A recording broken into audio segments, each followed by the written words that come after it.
Year-old Michael Rotundo lived in his parents' basement for 8 years rent-free. His parents kept asking him to leave. They asked 5 times.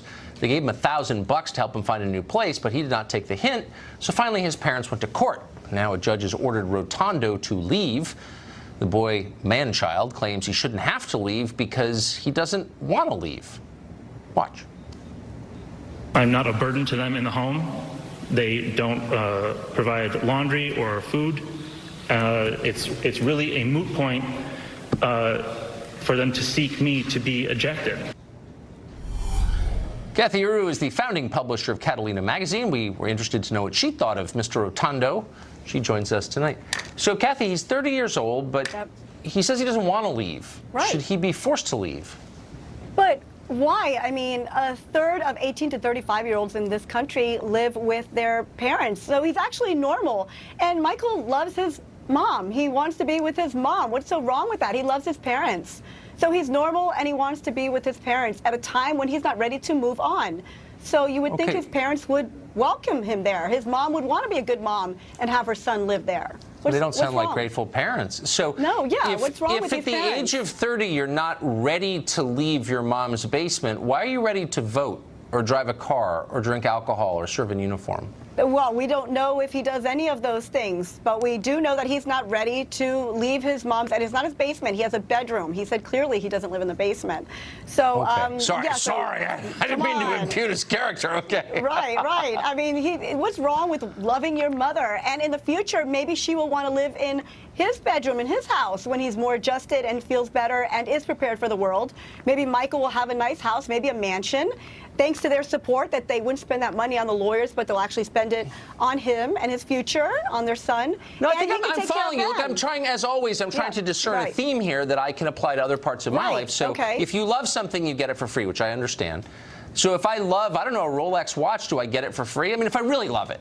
If I really love it. This is a parent and a child. If you're a parent, you're always a parent. So if she's a mom, she's always a mom.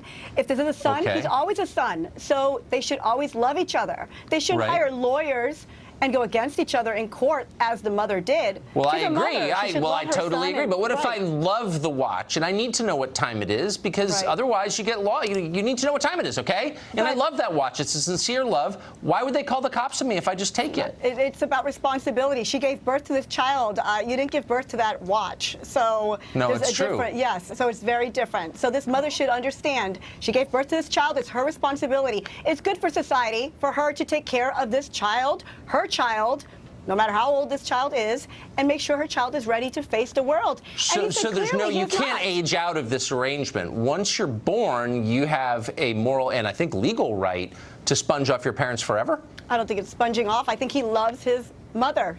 Michael loves his mommy, and he wants to be with her until he's ready. I don't think there's anything wrong with that. We've only got 20 seconds, but are you concerned about the profusion, the explosion of man children in our society? Is that good for women? Women and men, 18 to 35, are living at home with their parents. A third of millennials are living at home with their parents. So this is what's happening right now, and we seem fine as a society. I mean, it's Make America Great Again, right? We're great. We're a great society. I don't think living with mom when you're 30 is making America great again. It's a sad, brave new world that we should resist at all costs. But whatever, we disagree. Kathy Uru, it is great to see you as always. Thank you. Thank you. Well, if you look carefully, you'll see subtle signs of decay throughout our society. Starbucks, for one example, recently announced that going forward, its seats and bathrooms will be open to non-paying customers. That's bad news if you want to bring your kids there. Pretty good news if you're a vagrant. Meanwhile, in New York, a couple had to evict their 30-year-old son from their basement because he refused to move out. Many defended his decision to live there forever. Mike Rowe is the host of the TBN show Somebody's Got to Do It. The latest season of that will debut soon. He just spoke to us about these stories and how they may be connected. Here it is. Joining us tonight, Mike Rowe. Good to see you, Mike. Tucker, how are you? Couldn't be better, but bewildered, and maybe you can clear this up. Starbucks announcing you no longer have to buy anything to lounge around its stores or use the bathroom. Meanwhile, 30-year-olds are suing to stay in their parents' basements. Are these stories connected? Do they tell us something bigger about where the country is going? Dogs and cats living together. Exactly. Look, Personally, I'm in the midst right now of doing what I do every year, which is try and give away work ethic scholarships. It gets harder every year. So, wait, it gets harder to give away money? We've given away $5 million over the last 5 years. And yes, every year it gets increasingly difficult to affirmatively reward work ethic. There's some things my scholarship requires you to do that other scholarships don't. You have to write essays and make videos and sign a sweat pledge. And when people are often confronted with these hoops through which I ask them to leap, they take what you call umbrage at that, and I find it fascinating. It doesn't bother me so much because I understand that a valuable thing is almost always a thing that's in demand, and work ethic is very much in demand. But to answer your question, why is it harder to find it?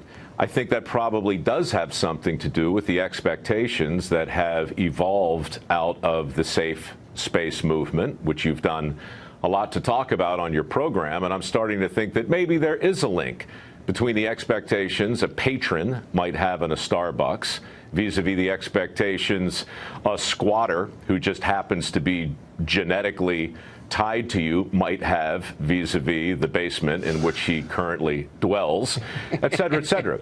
You know, I mean, of all the divides in the country, I think you could probably make a pretty interesting case that there's a fissure running through the expectation of what happens when we elevate safety and feelings to a level of primacy. I think it creates a real disconnect that people are struggling to parse. Well, wait a second. Are you saying that safety isn't the most important thing ever? I'm saying that everybody wants to go home safe at the end of the day. Safety always would be a delightful bromide, a wise platitude. Safety first is the stuff of idiocy. It allows us to begin to believe that somebody other than us might care more about our well-being than we do. And the minute we buy into that nonsense, then we embrace the warm grip of complacency. So no, safety is not the enemy, but if you make it the priority, then let's just wrap ourselves in bubble pack and drive at speeds approaching 5 miles an hour and never assume anything that could ever be confused with risk. That is really deep. When you say safety first, you're assuming. No, this is one of the many unarticulated assumptions that govern our society, and no one ever examines them in the light of day, and you just did. So when you say safety, explain that a little bit more. When you say safety first, you're assuming that someone out there cares more about your well-being than you do. Mm-hmm. Yeah, I'm saying that on Dirty Jobs, my crew and I sat through over 100 mandatory safety briefings, and through the first couple of seasons, they were very effective because we listened like this. We were very concerned. We were in a dangerous, hostile, unknown environment.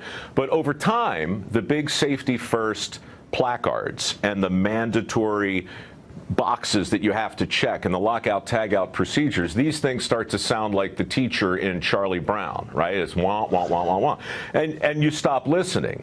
So the unintended consequence of telling you that nothing is more important than your safety is the very dynamic that leads people to walk across Fifth Avenue when the little man says walk, instead of looking both ways. Exactly. It's not a coincidence that the most dangerous intersections in the world are intersections that have signs that tell you when to walk. So again, we've talked about this with the minimum wage, we've talked about it with a lot of different things, but the unintended consequences of magnifying a virtue to a place it doesn't deserve to occupy will always come back to kick us in the throat. Really deep. So are there safety briefings on your new show? You've got one of the biggest digital shows that's ever been. How much safety is in that show? Well, safety, like I said, is always present in everything I've done. Dirty Job, somebody's got to do it. Returning the favor. I mean, we always focus on going home in one piece. But part of doing that in my world is to say safety third. Now, that's controversial. That makes people go, what are you talking about? What's more important than safety? And now suddenly you're having a conversation about something that will ultimately redound to personal responsibility. Right. Safety third is just a way of cutting through the warm milk and the soft tissue that makes everybody comfortable. And when I say everybody, I mean actuarial accountants, I mean HR, I mean insurance adjusters. You've done it. How many times you got on a plane, you know, and been told by the pilot that the most important thing is to get you home in one piece? Just once, I'd like the pilot to say, hey, look, sit back and relax because I love my wife and my kids or my husband and my daughters, and I'm going to get myself home in one piece. Have fun. Strap yourself in for the ride. You've never been in better hands. Adios. Exactly. And by the way, you can't control your life anyway. If the plane goes down, prayer's all you got. So, like, let's stop lying. And also, joy and achievement are more important than safety. Anyway. We will make America great again.